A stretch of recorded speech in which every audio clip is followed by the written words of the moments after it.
All right, guys, let's knock out this review. Number one says 8 cubed times 8 to the negative fifth. Remember, when you multiply, you add the exponents. I'm just going to add those two exponents to get 8 to the negative 2 power, and then work that out. Negative means you flip. 2 means you square, so I'm going to flip and square, getting 1/64. Number two says 3/4 to the negative 3 power. Negative 3 means two things, right? You got to flip it and cube it. I'll do one at a time. I'm going to flip it first, make it 4/3. That makes that exponent become positive. Remember, an exponent outside goes for everything inside, so 4 cubed is 64, 3 cubed is 27. Got it. Number three, just what's the fifth root of negative 243? A couple things about this problem. One is, because it's negative inside, it has to be an odd root. If that had been the fourth root right there, I couldn't do it. It would not exist. The only way you can do an odd root is to have an sorry about that. Only way you can do a negative root is if it's an odd root. I just blew that up. I hope that's okay. Anyway, the fifth root of negative 243 is negative 3. That just works out good. Number four, you got two options there. My favorite thing to do is go ahead and break them down as much as you can first. Like, you can't break down square root of 7. You can break down square root of 28 like 4 and 7. Now, the square root of 4, that middle term is 2. And because I have two 7s, 7 times 7 is 49. The square root of 49 is 7. Or you can just pull the 7 out because there's two 7s. That gives you 14. I also could have gone ahead and multiplied the 7 times 28 and gotten 196. And the square root of 196 is 14 also. Okay, number five, 32 to the 3/5 power. Remember, bottom is the root, top is the power. And my advice is always do the bottom number first. Okay, so I'm doing the fifth root of 32. The fifth root of 32 is 2. And I still got to raise that to the third power because the top is the power. 2 cubed is 8. All this to it. Number six, you were allowed, when you have two radicals like this, you're allowed to divide, multiply radicals all you want to, as long as their index is the same, which they are. So because it says square root of 48 divided by square root of 12, I'm just going to say that's square root of 4, and square root of 4 is 2. Piece of cake. So those 6, I don't feel like they're that bad. Hopefully you don't either. Next set. Gets a little tougher. Number 7, you can only add radicals when they have the same thing inside, so I'm going to break these down. 32 is really 16 times 2. 50 is really 25 times 2. And I'm going to break those down. 16, square root of 16 is 4. 1, 2. That's 5, 1, 2. You can add those because they have the same number inside.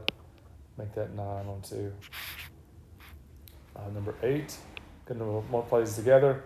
First of all, multiply the coefficients. That's 24. And don't forget the rule. The rule is when you multiply, you add the exponents. So I'm going to add the 1 and the 5 and get 24y to the 6th. Number 9. I'm just going to, again, just multiplying here. If I multiply, I'm going to add up all those exponents. And if I add those up, I get y to the negative 3. Remember, do not leave a negative exponent in an answer. Go ahead and flip that y, make it 1 over y cubed, and you got it. Number 10, have an exponent outside. Let's take care of that first. Whenever you have an exponent outside and inside, remember, you multiply the exponents. So I'm going to make that a cubed, b to the 9th, c to the 6th. Bottom do the same thing.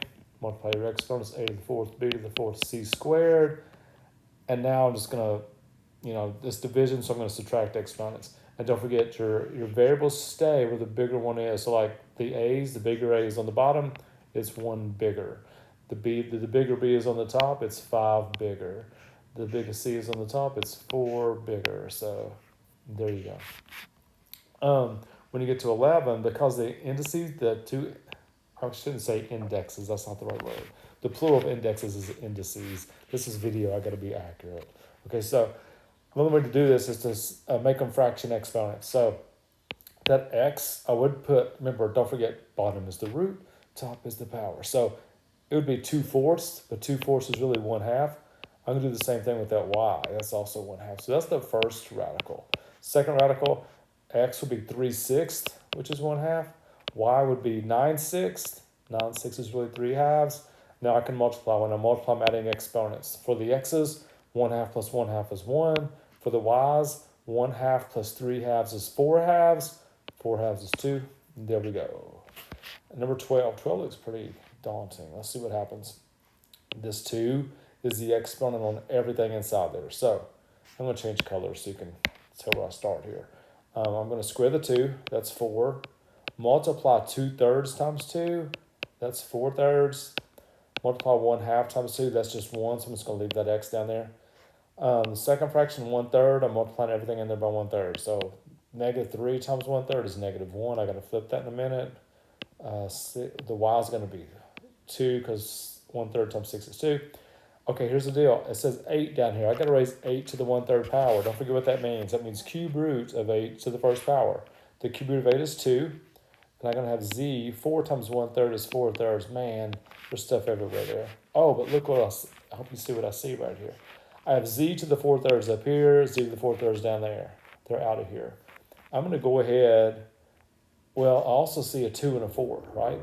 2 goes into 4 2 times. So here's what I'm looking at. I've got a 2 on the top, x -1 on the top, a y squared on the top. I got an x on the bottom.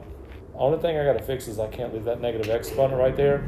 There's an airplane, like a fighter jet flying over. I don't know if you can hear that, flying over my house. Crazy, so loud. Anyway, I live in the airport. The x -1 is coming down here. When I bring that down, there's already one x down there, and if we're bringing one more, now I have two x's, so there's the final deal right there. 2y squared over x squared. All right, last slide here. It says rationalize. We've been over this actually today for some of you. So I have 3 over, let me make it a little bigger, 3 over cube root of x. Now because it's a cube root, to be able to pull that x out, I need to have 3 x's in there. Right now I just have 1 x. So you got to ask yourself, how many more x's do I need? Well, you need 2 more x's. So I'm going to put an x squared and an x squared there. Remember, you got to do the same thing top and bottom. My numerator, just write them both down. All right, there you go. My denominator, if I did multiply, I guess I will. If I multiply those out, I would get cube root of x cubed. And because 3 goes into 3 one time, you just pull out 1x. And there it is. Okay, no big deal. I hope. Number 14. 14, 15, 16 are review problems from last week. We will have some review problems every single week on our review and on our test. So this says express in interval notation. Because they both have equal signs down here, I'm going to put a bracket with both numbers, -5 to 9 with brackets. Number 15, be careful on this one. It says the absolute value of pi minus 7. Remember, figure out, is that positive or negative? Well, pi is approximately 3.14. So if I did 3.14 minus 7, they'd give me a negative number. And the absolute value of any negative number, remember, is the opposite of that number. So what's the opposite of pi minus 7? Well, the opposite is negative pi plus 7. Or you could also write 7 minus pi. Actually looks a little better. So either one of those works great. If pi minus 7 would have been positive, remember the absolute value is the same. So it's just been pi minus 7. All right, last one. Find the indicated set if. A is the numbers 1 through 9. B is 2, 4, 6, 8. The even ones. C is 5, 6, 8, 9. What this is asking, remember, upside down U means intersection. What do they have in common? What they got in common?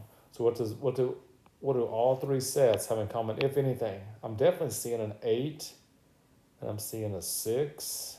I think that's it. So I'm seeing a 6 and an 8 in common with the 3 sets, sorry. All right, guys, that's it. I hope that wasn't too bad. Trying to get you off to a good start. Hope you get another great score tomorrow like you did last week. And I'll see you then. Come see me if you need me. Bye.